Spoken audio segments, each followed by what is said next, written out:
The Global Alliance is the international peak body for our profession, represents about 360,000 professionals, a couple of hundred country peak bodies, which are the members.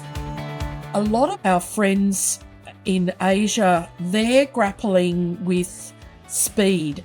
Their professions are growing so fast. They've got a hunger to move fast.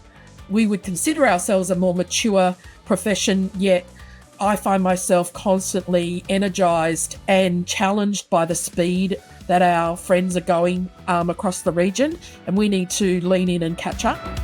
Just as we did 20 years ago, learning to write press releases, learning to write speeches, learning how to build communications plans, it is a fundamental tool. Doesn't matter what level you are in your profession, be it a senior strategic advisor or a graduate, and I would say that the graduates will have a head start on us on this one. Welcome to the GovComms Podcast, bringing you the latest insights and innovations from experts and thought leaders around the globe in government communication. Now, here is your host, David Pembroke. Hello everyone, and welcome once again to GovComms, the podcast about the practice of communication in government and the public sector. My name is David Pembroke. Thanks for joining me on the program. Today we have a returning guest. Now, we've just been discussing the fact that the GovComms podcast used to be called In Transition, and it started way back in 2015. And at that time, one of my first guests was the president of the Public Relations Institute of Australia, Jenny Muir, and she returns many years later to join us once again. And interestingly, breaking news, Jenny is now on the Global Alliance board. So she is on the Global Alliance for Public Relations and Communication Management. We're going to talk to her all about that, but congratulations to Jenny. Now, Jenny is a skilled advocate and leader with over 25 years experience in the not-for-profit, government, social impact and civil society sectors. Throughout her career, she has done just about everything in the game of communications, both here in Australia and across Asia. She is renowned for her expertise in building and supporting collaborations and common purpose alliances by providing chief advisory and counsel to top-level executives,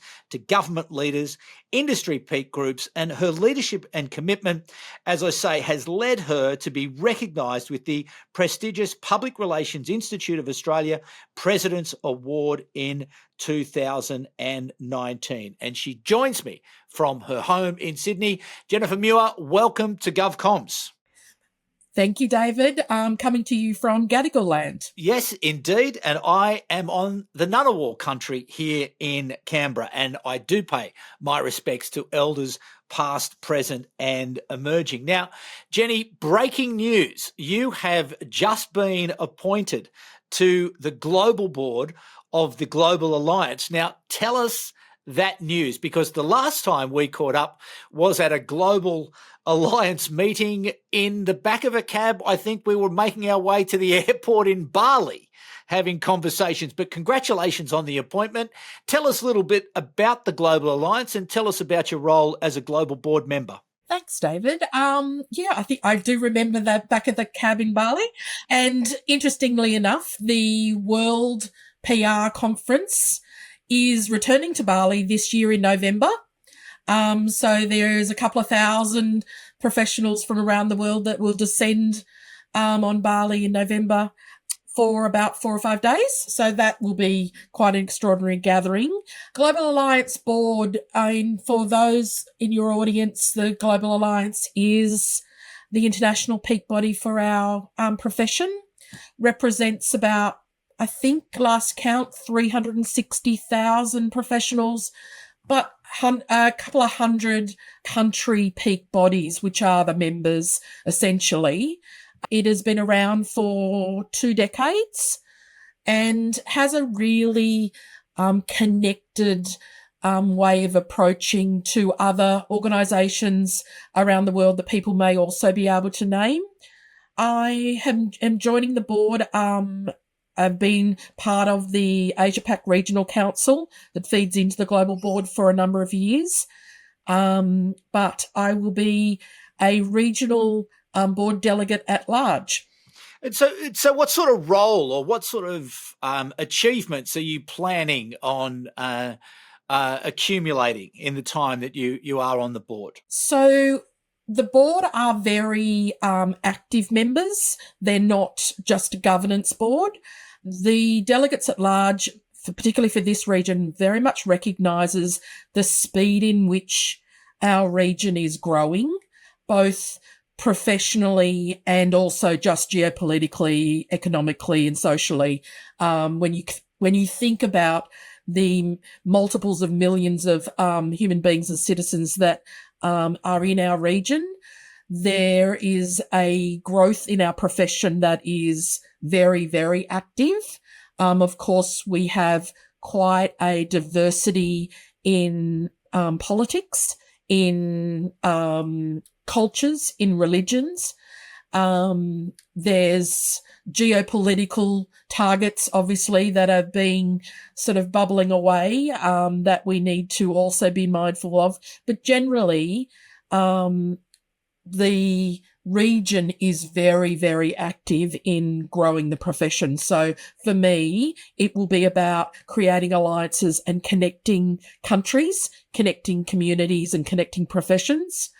A while ago, pre-COVID, pre all of that, we did have a crack at some professional kind of visa swapping so that we could create some pathways for professionals that wanted to sort of have, mentorships and grow their professional practice by coming to Australia or swapping likewise going into Asia.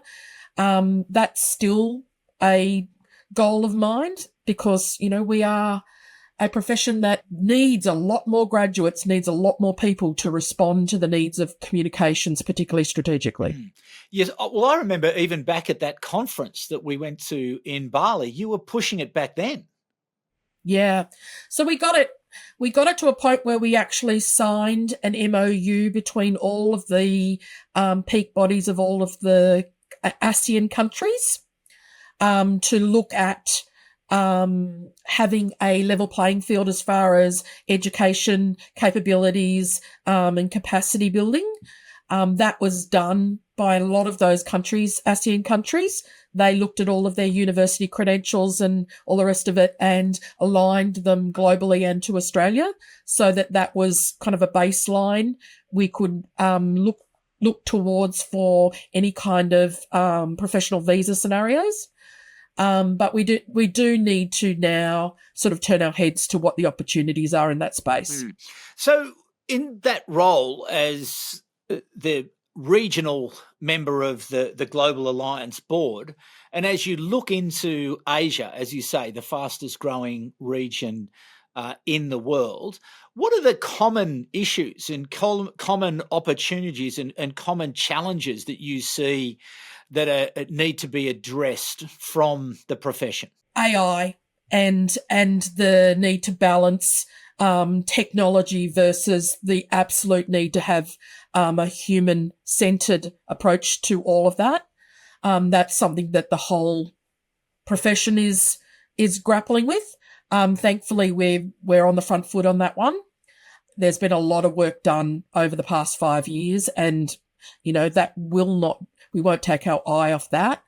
Across the region, though, it is a lot of our friends in Asia, particularly if I think about Indonesia, Malaysia, Philippines, they're grappling with speed. Their profession is growing. Their professions are growing so fast. They've got a hunger to move fast. We're probably, we would consider ourselves a more mature profession, yet where I find myself constantly energized and challenged by the speed that our friends are going across the region, and we need to lean in and catch up to a large degree. And I think also for organisations, corporate and government, there's a lot of opportunities and challenges. I think a lot of those will come from social and political issues, particularly as organisations grapple with trust and transparency and being held to account from a globally connected reputational standard. Okay, well, there's lots in that answer. So I just want to unpack it a little bit and go back to AI. And when you say that from the Global Alliance's point of view, you've been looking, managing, a lot of work has gone into this over the last 5 years. Take me through that, this notion of human-centred, having humans involved. What work has been done and what does that look like in a practical sense in the way that it's going to influence the way people use artificial intelligence? Sure. So the profession globally, in the UK, in the US, there's been a lot of research and a lot of scanning of what are the capabilities to bring ourselves up to speed. I think, well, we know this. There is no communications professional who can now sit back and say, I don't need to know that. It is going to be an essential component of your professional skill set.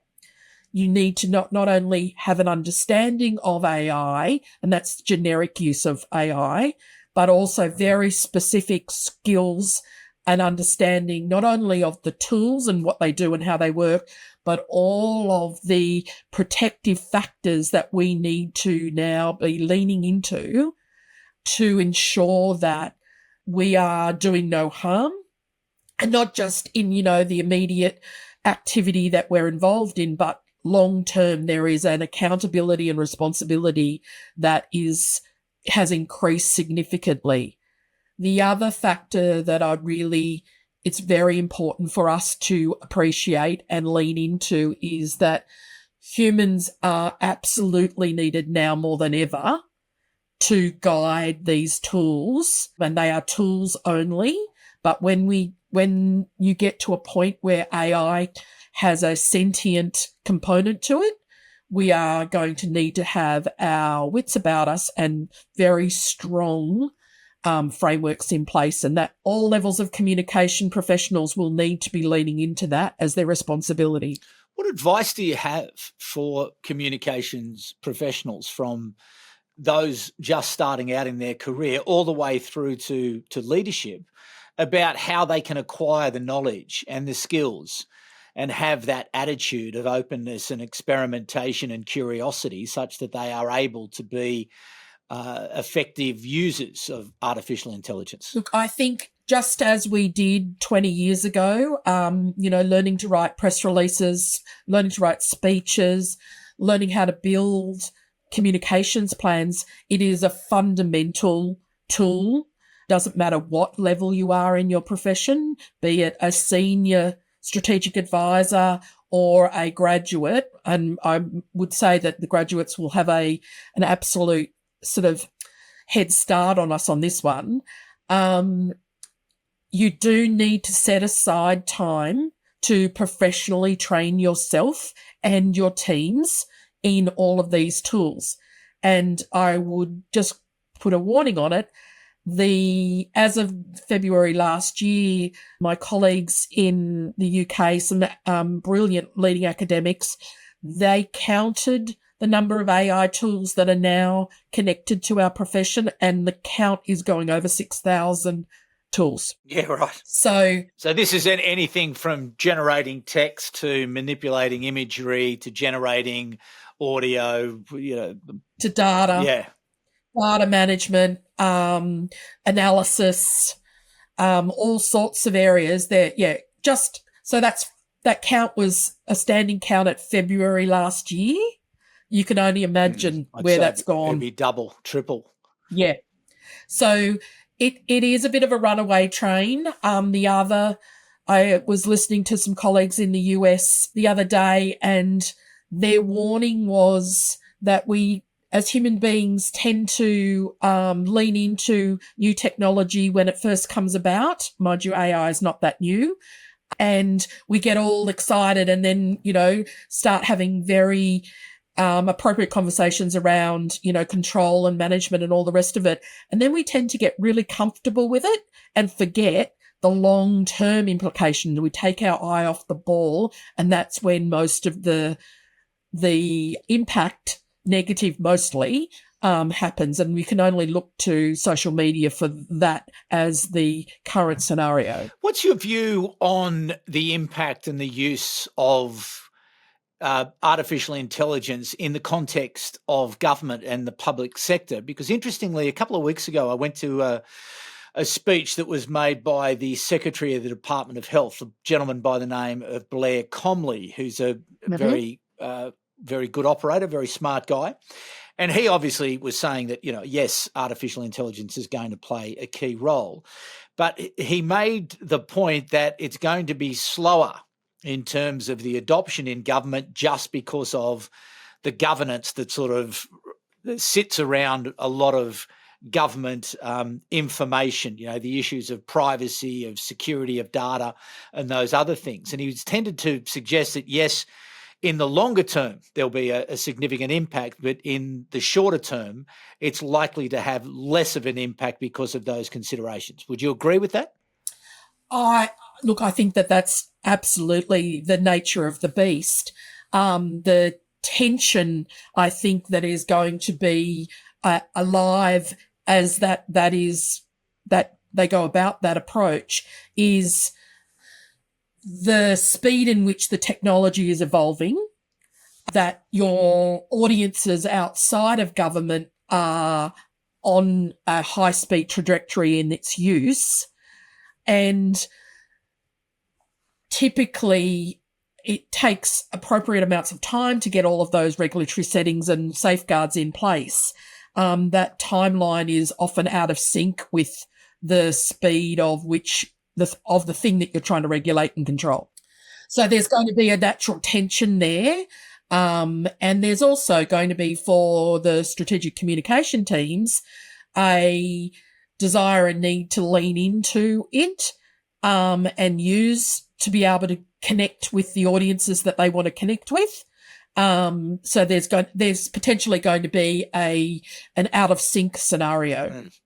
Yeah, it's going to be fascinating because the tension that you describe is clearly going to be there, and it will be fascinating to see how that gets resolved. Now, just to that earlier answer that I wanted to unpack a little bit more, you talked about our near neighbours here in Australia, up in Indonesia, in Malaysia, in the Philippines. You talked about them moving fast because the relative immaturity of their professions as opposed to, say, a more industrialised country like Australia.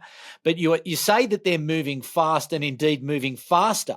Is it driven by artificial intelligence, or what other aspects of the development of the profession in those countries is out of sync with what you're seeing here in Australia and perhaps the US and UK? I think it's actually they have the benefit of not having had as you termed it, an industrialized kind of development. They have gone from sort of a relatively low level kind of connection to all of this to, I think, the phrase is, they've almost jumped the shark in a way. And the arrival of technology and the arrival of the development of their profession through university education, the growing of their middle class from a sort of cultural and social perspective, that has all happened rapidly over the past sort of 15 years. So they are not burdened with the legacy of some of the things that we're going to need to also deal with. Obviously, that comes with unique challenges as well, in that they don't have as much of a a platform of regulation and safety and those control mechanisms. But also we need to recognise that they have different political systems, different cultural and social systems, and their values have, from a country perspective, are different to ours. So they are leaning into opportunity. They're leaning into the growth and recognition of their countries. And from a political or from a professional perspective, we've got a lot of opportunity in the way that we connect and walk alongside them. Mm. But ultimately, the skills are the skills are the skills, aren't they? And so there would seem to be an opportunity to work with our near neighbours to assist with the development of those skills. Absolutely, and that's what we try. That's what we started about 5 years ago, and with the alignment of those professional capability frameworks. So they've gone ahead and done that. I remember having a conversation and meeting with them and signing the MOUs, and then within a year they'd done the work. They've actually gone ahead and done it. Yeah, they've just gone ahead and that doesn't changed catch all on. of their, changed all of their university coursework and done it. And I remember reflecting, thinking, right. Yeah. What do we do now? Oh, okay. Yeah, they did. They came back to me and said, right, we've done that. And I've gone, oh, okay. You were doing that work or that advocacy with the Public Relations Institute of Australia, which now has a new name. Yes. What do you think about the change in the name? Look, I am totally embracing it. It's something that we looked at when I was president. The way that the board and the CEO have gone about consulting and engaging the profession for that name change, it's been an absolute gold standard example of how to bring all your stakeholders on board. So there's been nothing but a joy in embracing our new name. It very much recognises sort of the breadth and depth of the profession. And, we're one of the oldest peak bodies. And as an institute where all the universities are members, so it has a very strong reputation, and I think the change was great. Mm. Where do you sit with its role and with, say, the role of the International Association of Business Communicators? Can they coexist, or should they collapse into the one organisation? Look, I think that I remember we all sort of took a bit of a step back and gone, oh, should we all merge together? Can we all live happily in the same pond? Yes, we can all live happily in the same pond. There are I know many people who are members of both. They often, I know at a global level, do things together. They align because they need to. I mean, reputationally, we need to all be on the same page as far as the way we respond to things that are going on with the profession. There are other organisations like the Page Society that are very sort of US centric. So I think the way the profession is represented needs to have a diversity, but also needs to have a standard and a consistency. And I think it's quite okay for everybody to sort of have different organisations. I think also that there are very specialist areas of our profession, like science and environment. I can think as an example that have a very specialised way of communicating and a very sort of niche group of experts as an area. And the same with government. All of your listeners and, to my experience as well, is there is a very specific way in which you need to operate and function when you're working inside governments. But I think, and that often, as this podcast is an example of, needs a specialist treatment, but I think the peak bodies can represent them. So listen, you have a long and distinguished career as a practitioner working in all sorts of roles. I think your most recent sort of senior role was running the communications for National Mental Health Commission. National Mental Health Commission, yeah, which was an enormous priority of the previous government here in Australia, and there was a huge amounts of funding, and you were working sort of very closely with the chief executive. And again, you've done all sorts of different things as well. But interestingly, you mentioned to me just before we turned on the microphones that you've given yourself the opportunity to take a bit of a break from those sort of high octane, 24 hours a day, 7 days a week, responsive, debilitating, exhausting roles that you've had, to actually take a bit of time to sort of sit back and think, okay, I'm just going to take a pause now. Clearly there's more to come, and, you don't take on a role on a global board without sort of, starting to think about what that next chapter is. But why did you feel the need, and what drove the decision to take a break? I basic decisions about taking care of yourself.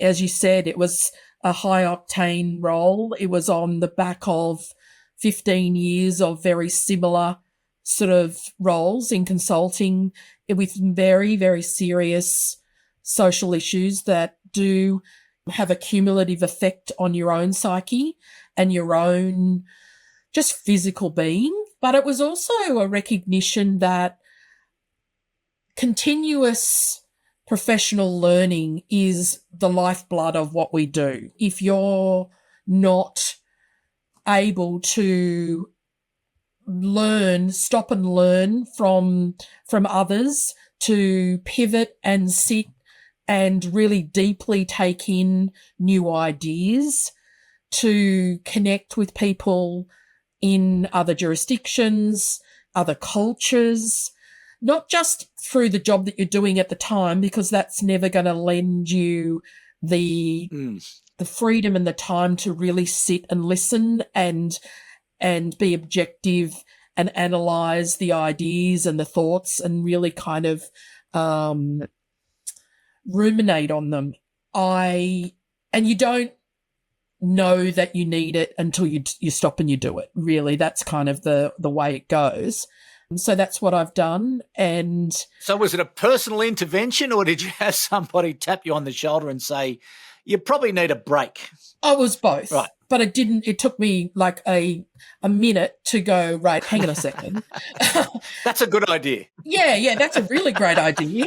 And, only over the past couple of days, I've been sitting in a room with some very, very smart humans and just deeply listening. And that is, I think, for me, one of our former Australians of the Year, Senior Australians of the Year, I remember being connected with one of her very amazing sort of ideas that she promotes is Dajira, which is an Indigenous idea of deeply, deeply listening.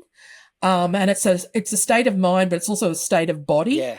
And I've got to say, David, it is definitely a worthwhile approach, particularly when you're trying to fill your cup back up, is to just sit and deeply listen to what is experts, to read all of the journal articles that you haven't been able to get to do some of the research in the topics that you represent, instead of just skimming something and pulling it together and providing advice on the fly, to really deeply go down the rabbit hole on things is definitely worthwhile. Can you spell that out, the Dajira? Because interestingly, you say that. I remember when she's an Indigenous lady, I think, from Alice Springs, but I read about this Dajira at the time, and I went and had a look, and I thought, this is actually compelling, what she was talking about. And the fact that you've just mentioned it again means I'm going to go back and have another look at it.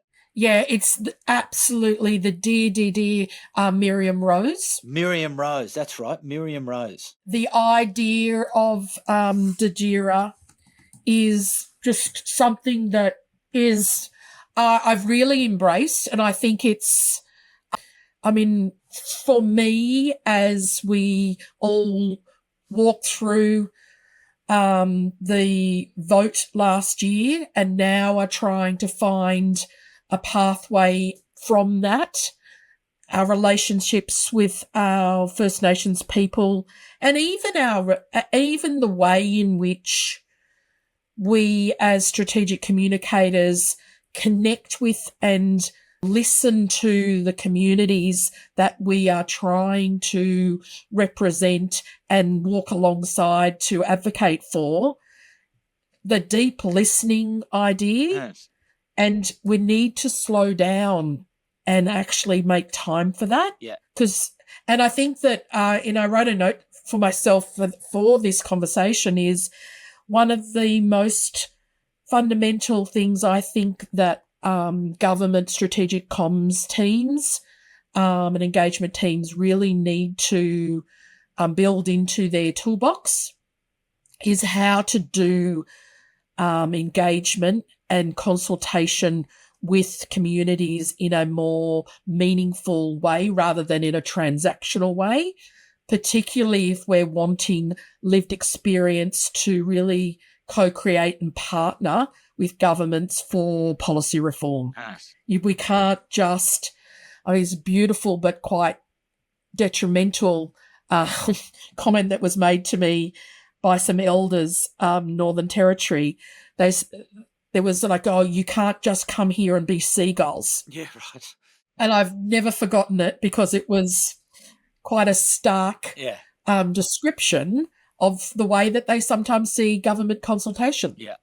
So listen, I just to the audience, I would highly recommend, just Google Miriam Rose and take a bit of time to think about and read and listen and sit with this concept of Djira. It's compelling. And I'm going to go back and do a bit of a refresher because I do remember being struck by it at the time and taking a bit of time to actually sit with it and thinking about this. It's a wonderful gift from our First Nations people. So listen, just before you go, I do want to plug that World PR Conference again for the Global Alliance up in Bali. You mentioned that's a huge number of people, a couple of thousand people over 4 or 5 days, jamboree of communicators. Give us a bit of an outline as to what people might be able to expect, because they might be able to make a business case to get themselves up there to learn from colleagues from all over the world, because I'm sure there will be people from everywhere that descend on Bali. I think, well, absolutely, that's the idea.